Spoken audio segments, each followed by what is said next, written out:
All right, hello, my name's Jeremiah, and I decided to do a video. I'll start with Biosocial.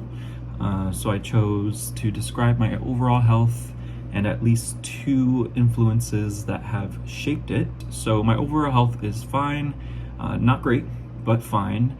My body mass index, BMI, is approaching overweight. My doctor told me a couple years ago if I continue to eat this way, fast food, practically every freaking meal, I could become diabetic.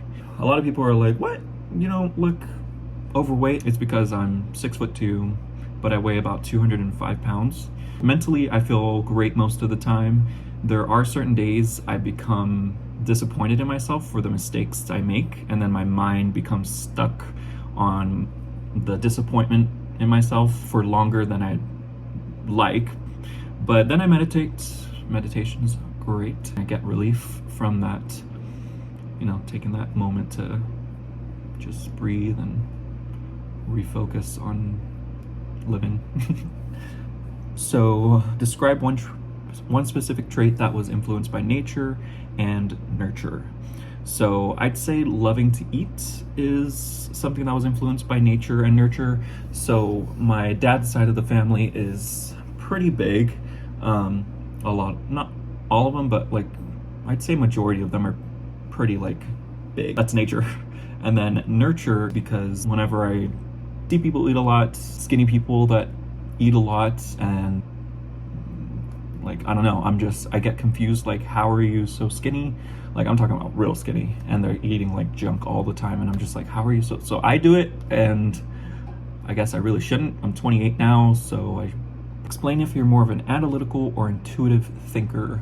So I'd say I'm analytical, and I'm also intuitive as a thinker. The analytical side comes from, for instance, when I'm driving a lot, I'm constantly staying not in the passing lane, which a lot of people think is the fast lane, but it's actually the passing lane. So you can pass and traffic can move smoothly.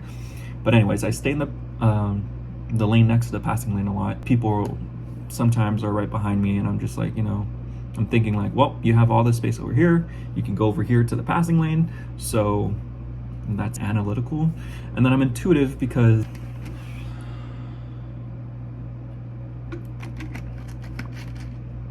for instance, for movies, a lot of times I can predict the ending just based off of the first 20-30 minutes or whatever, typically. Well, it depends on the movie and what's happening and such, but it could be analytical. I'm not entirely sure on that because maybe I'm thinking about situations and such, but I'm not really sure. I go with intuitive. I would say it's intuitive, but also analytical. Anyways, so describe the types of education you attended. So I attended public school, and the main teaching style I received was public school. I'm not really sure if I have to really explain that much. I went to school in Guam until I was born in Guam, raised until about 9, and throughout that whole time I went to public school. And then also when I moved to Washington State, I also was raised in public school. Hawaii, I was raised in a public school. San Diego, which is where I've been for the past 15 years. It was all teacher-led. Moving on to psychosocial. The parenting style that I received was authoritarian. So with each family I lived with while growing up, it was all authoritarian. And so living with my mom and dad off and on in Guam, they were authoritarian.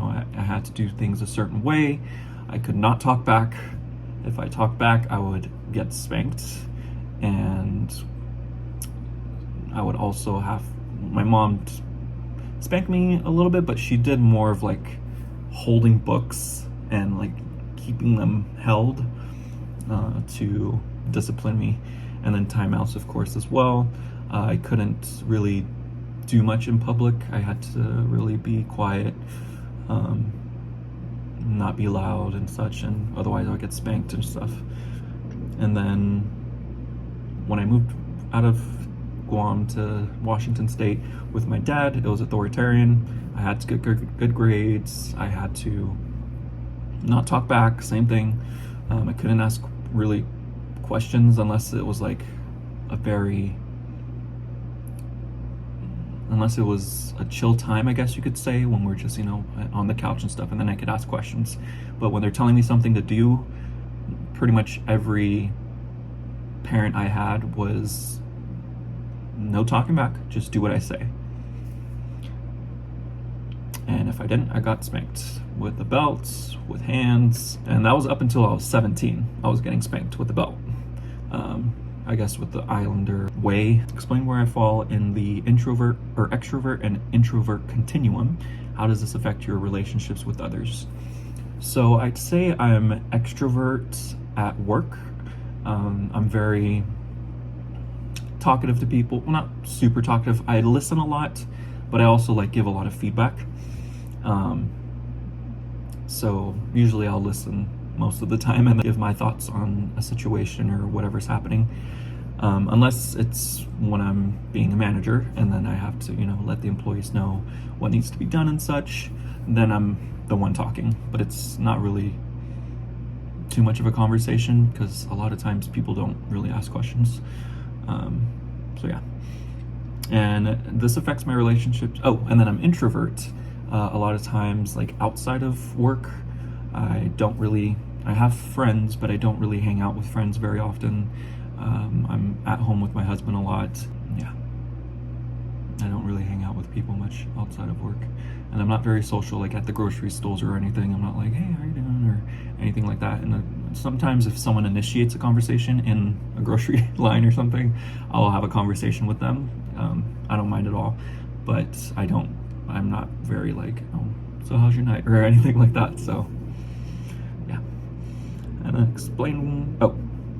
And it affects my relationships with others just because I do have a lot of friends, but a lot of times I'm not in contact with them very much. I'm a very in-person type of friend. When we're in person, having a great time, loving life, having a great time. But outside of it, I don't text very much. Texting's never been really my thing. Phone calls are more of what I like to do, or seeing in person. Mostly person. I don't really do too many phone calls. When I make conversations with people, then I use a phone call. So describe 3 out of 4 areas of your identity formation: religious, political, vocational, and sexual. So I'll start with religious. I grew up very religious, but now I'm not religious. I grew up with Catholicism and Christianity. Right about after high school is when I was more of a Christian. I guess when I started to be able to make my own decisions, I started to be Christian, love Jesus and all of his teachings and such, and the way he was, of course, a great person, love God. Even to this day, I'm still very into Jesus, and I don't view God as a man up in heaven, or I don't view God like that. Political, I'm not part of a political party. My viewpoint on things is very, a bit of everything. Conservative, Green Party, a little bit of liberal for my political viewpoint. So yeah, that's with my political side. And then sexual, I'm gay. I did date girls. I kissed girls. I've never been with a girl sexually. But I did try and be straight, I guess, just because family and Instagram was like, girlfriend, when are you get a girlfriend? And mom and dad are, oh, what's happening with school, girlfriend? And I'm like, no, or yeah. Just depends on the time, of course. And so, yeah, I've known I was gay probably since I was 11 is when I knew I was gay. But I also was raped as a kid. So it was from my older cousin. I think that contributed to my sexual orientation, because previously, when I was growing up, I would think of girls, and then after that happened, I was more thinking about guys. And that's my life. So thank you very much for listening.